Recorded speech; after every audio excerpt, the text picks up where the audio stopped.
ഇത് radio Janvani 90.8 megahertz മലയാളത്തിന്റെ മധുരതരംഗം.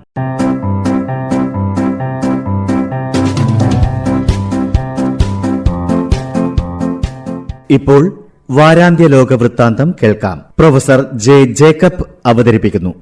വാരാന്ത്യ ലോക വൃത്താന്തം.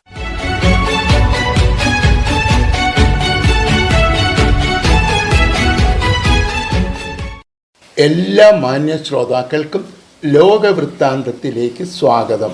റുമേനിയയുടെ പ്രസിഡന്റ് തിരഞ്ഞെടുപ്പിൽ ആദ്യത്തെ റൗണ്ടിൽ കാലിൻ ജോർജസ്ക്യു വിജയിച്ചു. തിരഞ്ഞെടുപ്പ് പ്രചരണങ്ങൾ ആരംഭിക്കുമ്പോൾ ഇദ്ദേഹത്തെ പിന്തുണയ്ക്കുന്നവരുടെ എണ്ണം നന്നേ കുറവായിരുന്നു. സമൂഹ മാധ്യമങ്ങളിലൂടെ ആയിരുന്നു പ്രചരണങ്ങൾ.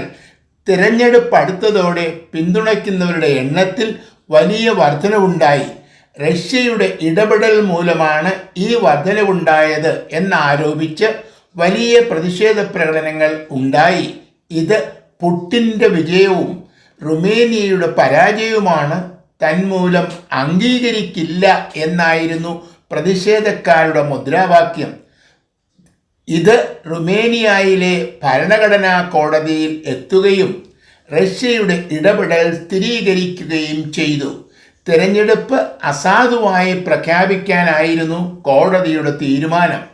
ഞായറാഴ്ച നടത്താൻ നിശ്ചയിച്ചിരുന്ന അവസാന റൗണ്ട് തിരഞ്ഞെടുപ്പ് അങ്ങനെ റദ്ദായി. പ്രസിഡന്റ് തിരഞ്ഞെടുപ്പിനുള്ള എല്ലാ നടപടികളും ആദ്യം മുതൽ ആരംഭിക്കണം. കോടതി വിധി അമേരിക്കയും സഖ്യകക്ഷികളും സ്വാഗതം ചെയ്തിട്ടുണ്ട്.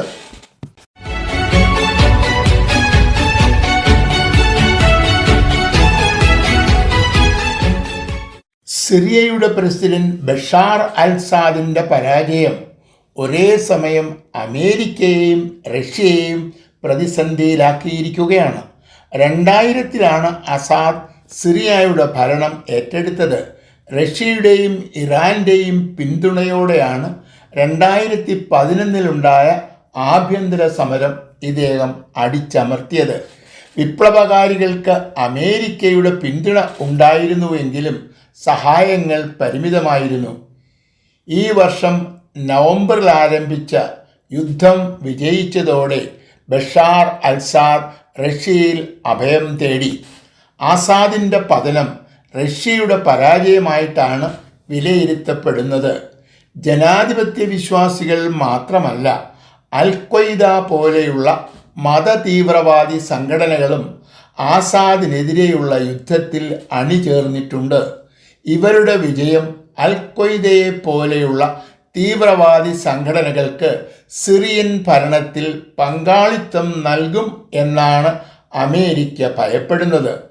ആസാദും അൽ ഖ്വയ്ദയും അമേരിക്കയുടെ എതിർചേരിയിലാണ്.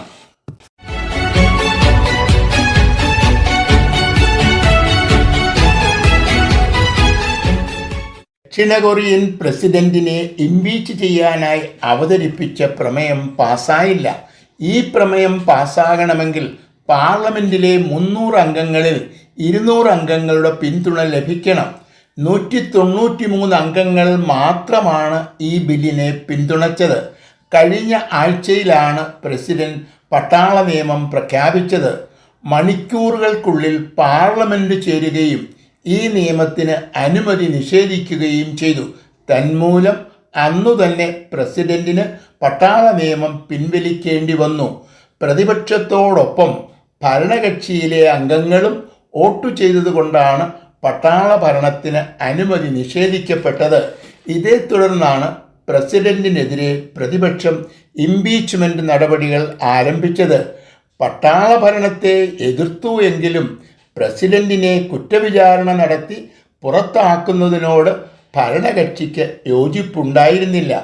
കുറ്റവിചാരണയെ അനുകൂലിക്കുന്നവരുടെ സംഖ്യ 200-ൽ എത്താതിരിക്കാൻ പ്രസിഡന്റിൻ്റെ പാർട്ടി പ്രത്യേകം ശ്രദ്ധിച്ചിരുന്നു. തന്മൂലം ഇംപീച്ച്മെന്റ് പ്രമേയം പാസ്സാവില്ല എന്ന് പ്രസിഡന്റിന് ഉറപ്പുണ്ടായിരുന്നു.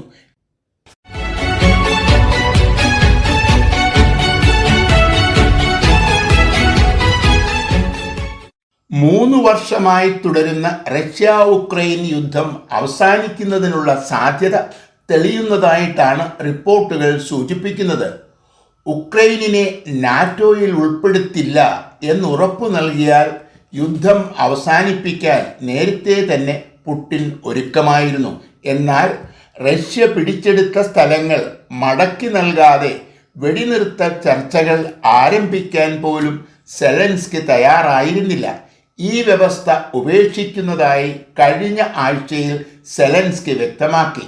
യുദ്ധം തുടരാൻ താൽപ്പര്യമില്ല എന്ന് നിയുക്ത അമേരിക്കൻ പ്രസിഡന്റ് ഡൊണാൾഡ് ട്രംപും വ്യക്തമാക്കിയിട്ടുണ്ട്. ട്രംപിൻ്റെ കാഴ്ചപ്പാടിൽ യൂറോപ്പിൻ്റെ സുരക്ഷയ്ക്ക് വേണ്ടിയാണ് ഈ യുദ്ധം. അതുകൊണ്ട് ഇതിൻ്റെ സാമ്പത്തിക ഭാരം യൂറോപ്പിലെ രാജ്യങ്ങൾ ഏറ്റെടുക്കണം. അതിന് ഈ രാജ്യങ്ങൾ തയ്യാറാകുന്നില്ലെങ്കിൽ നാറ്റോ സഖ്യത്തിൽ നിന്നും പിന്മാറുന്നതിനെക്കുറിച്ച് അമേരിക്കയ്ക്ക് ആലോചിക്കേണ്ടി വരും എന്നാണ് ട്രംപിൻ്റെ ഭീഷണി. അമേരിക്കയാണ് നാറ്റോയുടെ നേതാവും ശക്തി സ്രോതസ്സും. നാറ്റോയിലെ പ്രധാനപ്പെട്ട കക്ഷികളിൽ ഒന്നായ ജർമ്മനിയും യുദ്ധം അവസാനിപ്പിക്കണം എന്നാണ് ആവശ്യപ്പെടുന്നത്.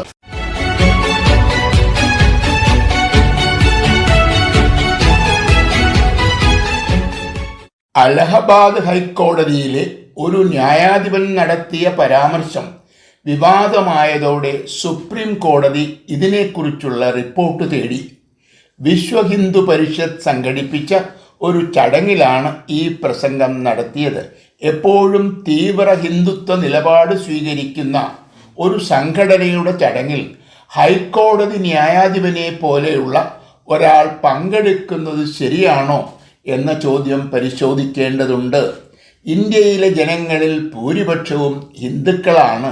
അതുകൊണ്ട് അവരുടെ താൽപ്പര്യങ്ങൾക്കനുസരിച്ച് ഭരണം നടത്തണം എന്നാണ് ഇദ്ദേഹം ആവശ്യപ്പെട്ടത്. മതത്തിൻ്റെ അടിസ്ഥാനത്തിൽ യാതൊരുവിധ വിവേചനവും പാടില്ല എന്നാണ് നമ്മുടെ ഭരണഘടന അനുശാസിക്കുന്നത്. ഇതനുസരിച്ചാണ് ഭരണഘടനയിൽ നിന്നും സെക്കുലർ എന്ന വാക്ക് ഒഴിവാക്കാൻ ആവശ്യപ്പെടുന്ന ഹർജി ഈ അടുത്ത കാലത്ത് സുപ്രീം കോടതി തള്ളിയത്. കുറ്റവാളികളുടെ മതം പരിഗണിക്കാതെ ഭരണഘടനാനുസൃതമായി കുറ്റവാളികൾക്ക് ശിക്ഷ വിധിക്കാൻ ഈ ന്യായാധിപന് കഴിയുമോ എന്ന ആശങ്കയിലാണ് ഇന്ത്യയിലെ ന്യൂനപക്ഷങ്ങൾ.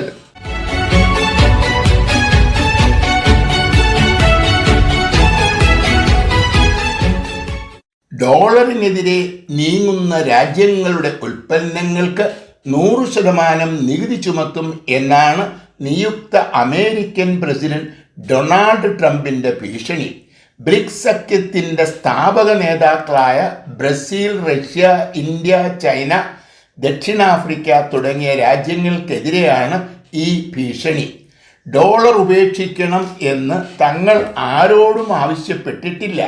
ഡോളറുകൾ തങ്ങൾ സൂക്ഷിച്ചിരുന്ന വൻ നിക്ഷേപം അമേരിക്ക മരവിപ്പിച്ചതുകൊണ്ടാണ് മറ്റു മാർഗങ്ങൾ അന്വേഷിക്കേണ്ടി വന്നത് എന്നാണ് പുടിൻ്റെ വിശദീകരണം. ഡോളറിനെതിരെ ഒരു നീക്കവും ഇന്ത്യയുടെ ഭാഗത്തു നിന്നും ഉണ്ടായിട്ടില്ല എന്ന് ഇന്ത്യൻ വിദേശകാര്യമന്ത്രിയും വിശദീകരിച്ചു. അമേരിക്ക ഇന്ത്യയുടെ പ്രധാനപ്പെട്ട ഒരു വ്യാപാര പങ്കാളിയാണെന്നും ജയശങ്കർ ഓർമ്മിപ്പിച്ചു. ഡോളറിൻ്റെ പതനം അന്താരാഷ്ട്ര വ്യാപാര മേഖലയിൽ വലിയ പ്രതിസന്ധി സൃഷ്ടിക്കും എന്നാണ് ഐക്യരാഷ്ട്രസഭയുടെ മുന്നറിയിപ്പ്. റഷ്യ ഉക്രൈൻ യുദ്ധത്തെ തുടർന്ന് അമേരിക്ക ഏർപ്പെടുത്തിയ സാമ്പത്തിക ഉപരോധമാണ് ഡോളർ നേരിടുന്ന ഏറ്റവും വലിയ വെല്ലുവിളി.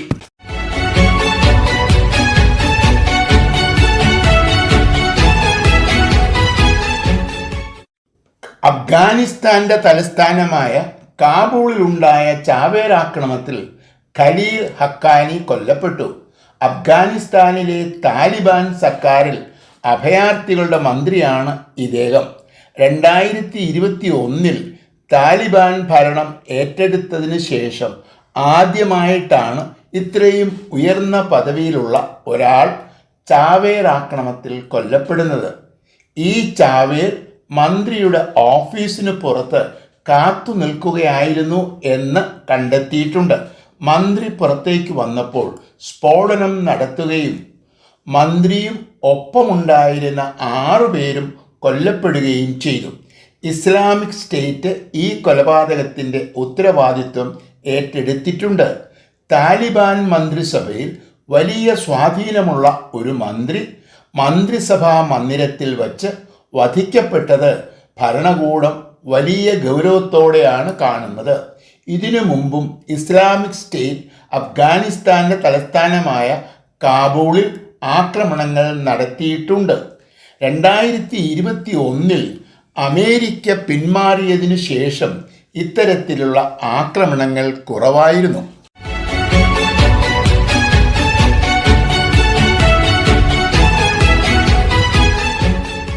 അധികാരം നഷ്ടപ്പെട്ട ബംഗ്ലാദേശ് പ്രധാനമന്ത്രിക്ക് ഇന്ത്യ അഭയം നൽകിയത് ഇരു രാജ്യങ്ങളും തമ്മിലുള്ള വാണിജ്യ വ്യാപാര ബന്ധങ്ങളെ പ്രതികൂലമായി ബാധിക്കുന്നു എന്നാണ് റിപ്പോർട്ടുകൾ സൂചിപ്പിക്കുന്നത്.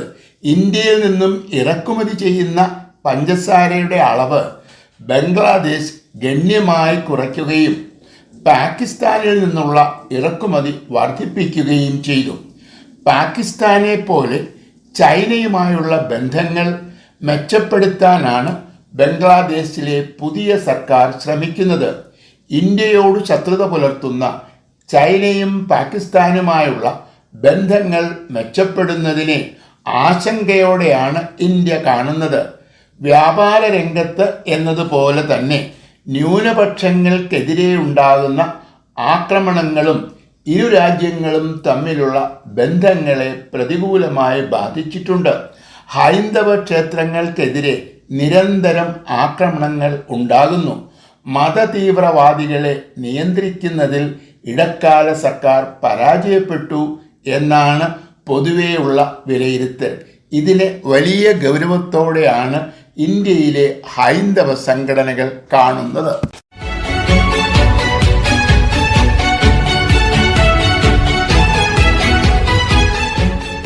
ആസാദിന്റെ പതനം സിറിയയെ തകർക്കാനുള്ള ഒരവസരമായി ഇസ്രായേൽ ഉപയോഗിക്കുന്നു എന്നാണ് റിപ്പോർട്ടുകൾ സൂചിപ്പിക്കുന്നത്. ലെബനോൺ കേന്ദ്രീകരിച്ചു പ്രവർത്തിക്കുന്ന ഹിസ്ബുള്ള ഭീകരന്മാർക്ക് ഇറാനിൽ നിന്നും ആയുധങ്ങൾ എത്തുന്നത് സിറിയയിലൂടെയാണ്. ആയുധ നിർമ്മാണശാലകളും സംഭരണശാലകളും ഇറാൻ സിറിയയിൽ സ്ഥാപിച്ചിട്ടുണ്ട്. ഇവയൊക്കെ തകർക്കുക എന്നതാണ് ഇസ്രായേലിൻ്റെ ലക്ഷ്യം. ഇതിനകം തന്നെ ഇസ്രായേൽ 500ഓളം ആക്രമണങ്ങൾ നടത്തിയിട്ടുണ്ട്. ഗോലാൻ കുന്നുകളോട് ചേർന്ന് കിടക്കുന്ന സിറിയൻ പ്രദേശങ്ങൾ ഇസ്രായേലി പട്ടാളം കയ്യേറിയിട്ടുണ്ട്. അൽ ഖ്വയ്ദ പോലെയുള്ള ഭീകര സംഘടനകളുടെ പിന്തുണയോടെയാണ് പ്രതിപക്ഷം സിറിയയുടെ ഭരണം പിടിച്ചെടുത്തത്. ആയുധ നിർമ്മാണശാലകളും സംഭരണശാലകളും പുതിയ സർക്കാർ ഏറ്റെടുത്താൽ അത് തങ്ങളുടെ സുരക്ഷയ്ക്കു ഭീഷണിയാകും എന്നാണ് ഇസ്രായേലിൻ്റെ വിലയിരുത്തൽ. ഇപ്പോൾ തന്നെ ഹിസ്ബുള്ളയ്ക്കും ഹമാസിനുമെതിരെ പോരാടുന്ന ഇസ്രായേൽ തങ്ങളുടെ ആക്രമണ പദ്ധതിയിൽ സിറിയയെ കൂടി ഉൾപ്പെടുത്തിയിരിക്കുകയാണ്.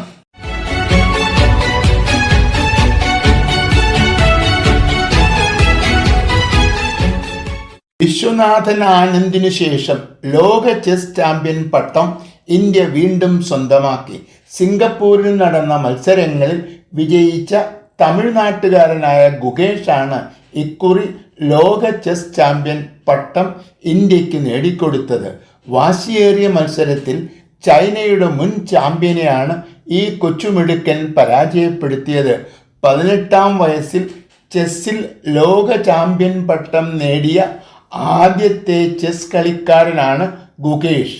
ചെസ് ഇതിഹാസം കാർപോവ് 22-ാം വയസ്സിൽ സ്വന്തമാക്കിയ റെക്കോർഡ് തകർത്തുകൊണ്ടാണ് ഗുകേഷ് അഭിമാനകരമായ ഈ നേട്ടം കൈവരിച്ചത്. സമനിലയിൽ അവസാനിക്കുമെന്ന പ്രവചനങ്ങളെ കാറ്റിൽ പറത്തിയാണ് ഈ കൊച്ചുമിടുക്കൻ അട്ടിമറി വിജയം നേടിയത്. ഈ ചെറുപ്രായത്തിൽ തന്നെ എടുത്തു പറയേണ്ട നിരവധി നേട്ടങ്ങളിലൂടെ തൻ്റെ സാന്നിധ്യം വിളിച്ചറിയിച്ചിട്ടുള്ള ചെസ് കളിക്കാരനാണ് ഗുകേഷ്.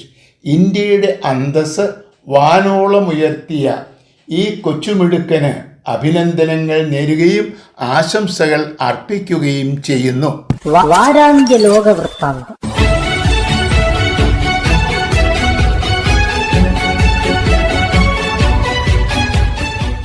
തയ്യാറാക്കി അവതരിപ്പിച്ചത് പ്രൊഫസർ ജെ ജേക്കബ്.